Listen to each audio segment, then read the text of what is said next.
introduce our moderator. This is Dr. John Shook. He is the Vice President for Education and Research and Senior Research Fellow at the Center for Inquiry in Amherst, New York. He is also a Research Associate in Philosophy at the University of Buffalo. His latest book is The God Debates, 21st Century Guide for Atheists and Believers and Everyone in Between. There's more information about the book outside. Thank you. Thank you. All right.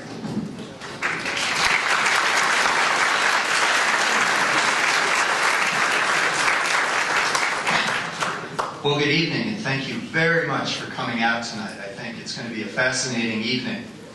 We have two marvelous debaters with us tonight. It's my honor to introduce them both, and then I'll briefly describe the debate format that's going to go on until about 8:15, at which point you'll be able to ask your questions. There are two microphones here, and we'll just simply take as many questions as we can, switching back and forth between the microphones, indicate who you're addressing your question to, and be sure you're asking a question as briefly as possible. It is my additional honor to cut anyone off who seems to be giving a speech, but I'm sure that won't happen. Tonight's format is all about morality. How do we define morality?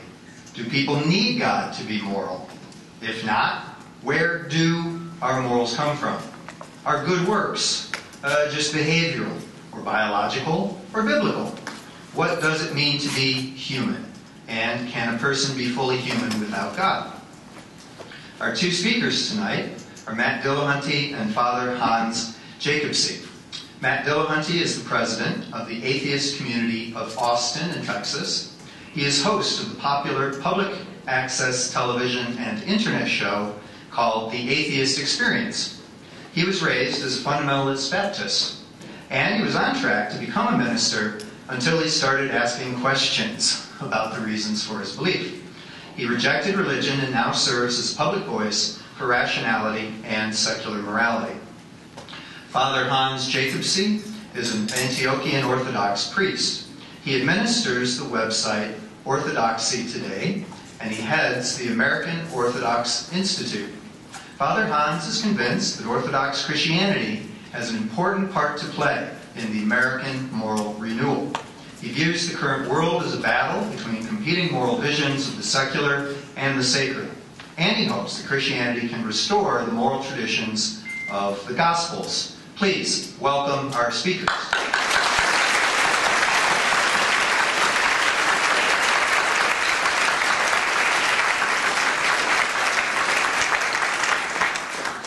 Finally, a sketch of the format tonight, and then we'll get started.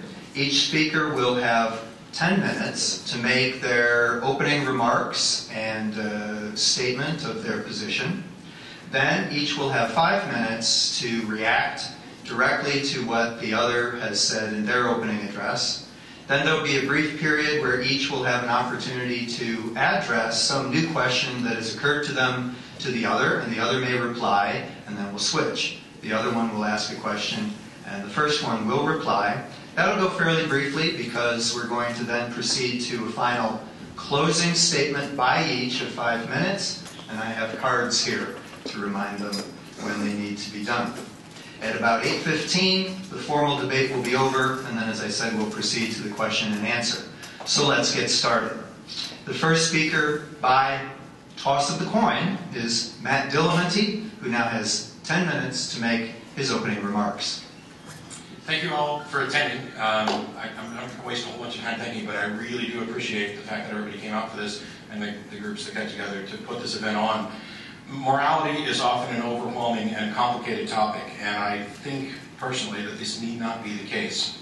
It's often muddled by seemingly insoluble moral dilemmas, and this is unlikely to change in the near future, and I have no illusions about being able to solve this problem tonight, even if either one of us fundamentally changes our position at the end of the debate, and how likely is that?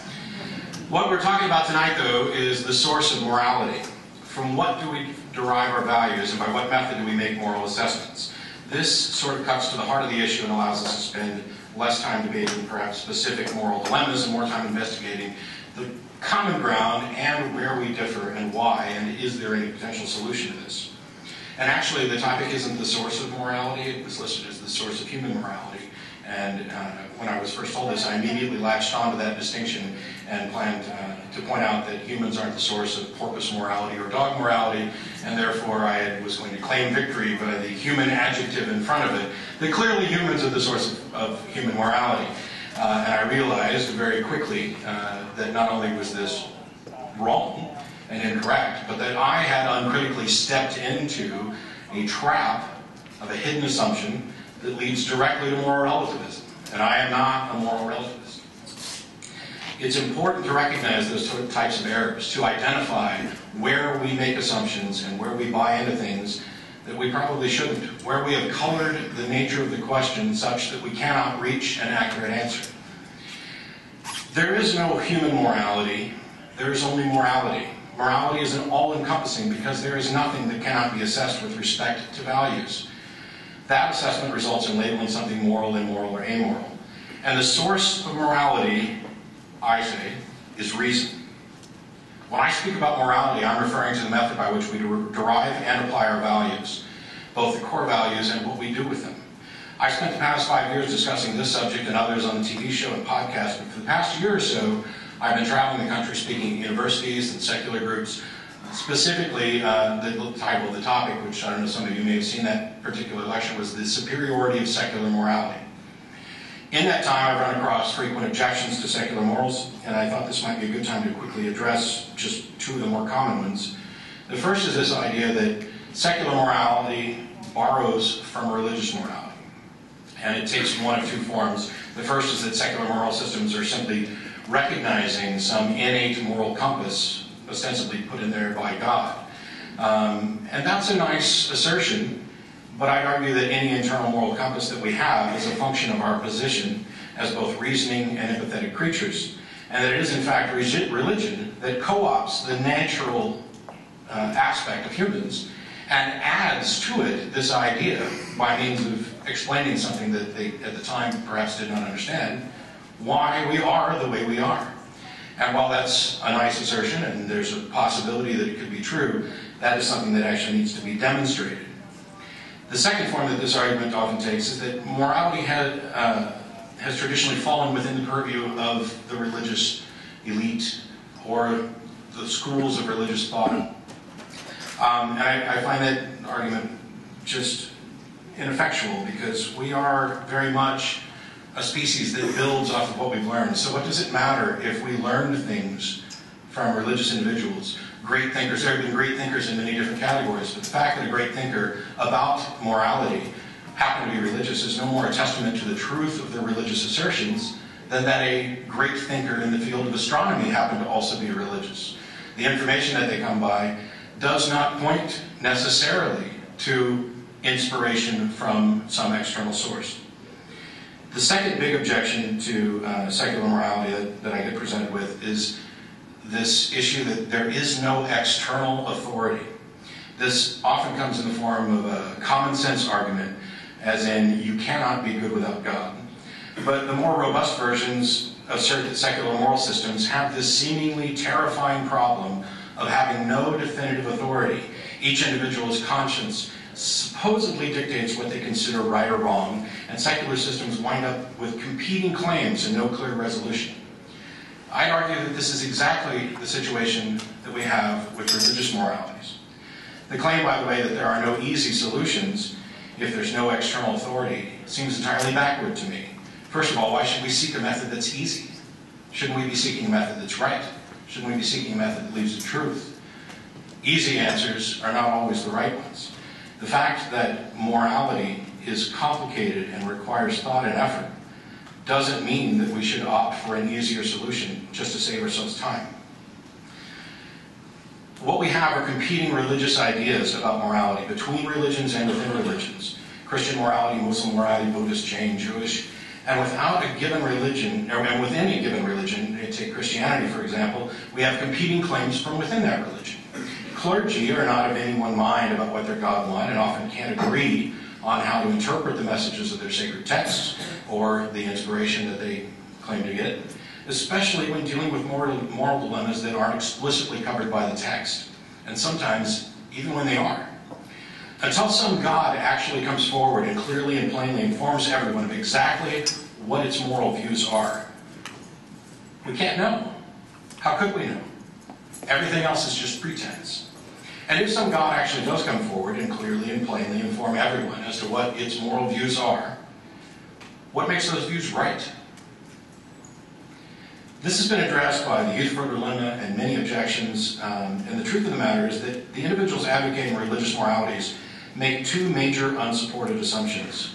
The first is that a God exists, and the second is that this God is perfectly moral. They're convinced that this solves a problem, though the solution cannot exist until the premises are demonstrated to be true.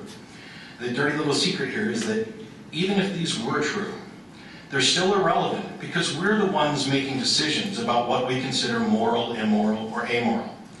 Now, this isn't a statement about each individual's opinion. This is just about the scope. We cannot do this beyond our ability to comprehend. It would, I contend, be immoral to hold any being responsible beyond its ability to comprehend.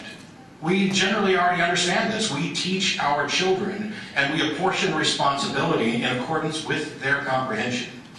Would it not similarly be immoral, wrong, for some more advanced being who supposedly has a better moral understanding than us to hold us accountable to standards that we cannot comprehend?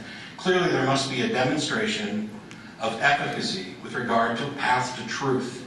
When we're talking about morals, we're talking about what's right and wrong. We are making statements about reality, and we are making statements that are truth statements that have some value.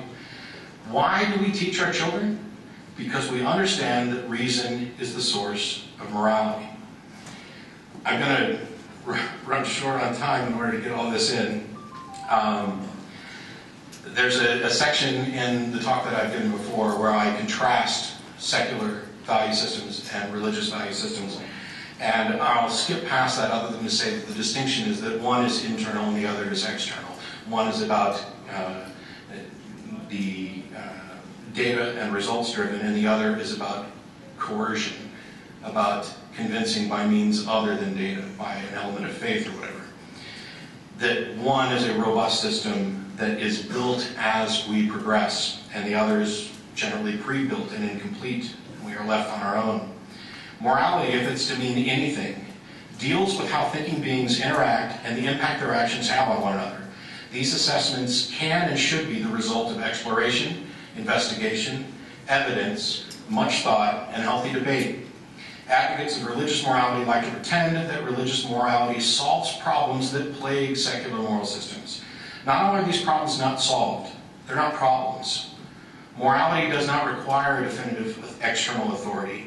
It is the natural product of thinking, empathetic beings trying to survive and thrive while sharing resources. It is a truth to be discovered, not a rule to be disseminated. We have the tools we need, and we should continue to use them. We have a brain. We have the ability to reason. We have the ability to assess the consequences of our actions. We have the ability to look at and compare what values we hold with respect to the results those values deliver. And when we find that either the core values are in conflict or that the results of any given core value is in conflict with desired results from other core values, we can then rewrite the core values. This is exactly what has happened.